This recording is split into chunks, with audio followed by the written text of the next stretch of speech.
ஸ்ரீமத் பாகவதத்திலும் ஜடபரதர் என்ற ஒரு மகாத்மாவினுடைய சரித்திரம் வருகிறது.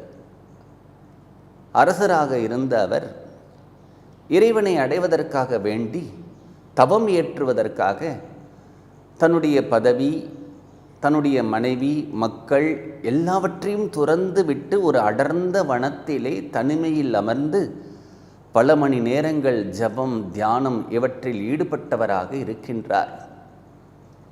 ஒரு நாள் அவர் ஒரு நீர்நிலையிலே இறங்கி அந்த நீர்நிலையிலே இருந்தபடியே இறைவனை தியானம் செய்து கொண்டிருக்கின்றார்.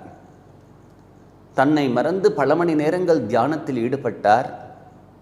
கருவுற்றிருந்த மான் அந்த நீர்நிலையிலே நீர் அருந்துவதற்காக வந்தது. அப்பொழுது அந்த காட்டில் இருந்த ஒரு சிங்கம் கர்ஜனை போட்டது. அந்த சிங்கத்தினுடைய கர்ஜனையை கேட்டு பயந்தது தாய்மான். கர்ப்பம் நழுவியது, குட்டி மான் பிறந்தது, தாய்மான் இறந்தது.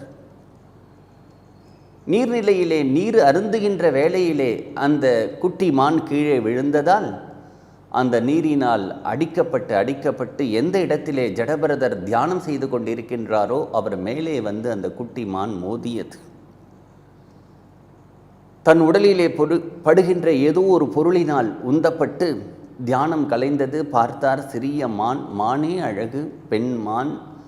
அந்த மானனுடைய கண்கள் அவ்வளவு அழகாக இருந்தன. அவரை பார்த்து அது கெஞ்சுவது போல் இருந்தது. தூரத்திலே பார்த்தார், தாய்மான் இறந்து கிடக்கின்றது. அப்பொழுதுதான் இந்த மான்குட்டி பிறந்திருக்கின்றது. நீரினால் அடிக்கப்பட்டு அவரிடம் வந்து மேலே மோதி இருக்கின்றது. அந்த மானை சுத்தம் செய்தார்.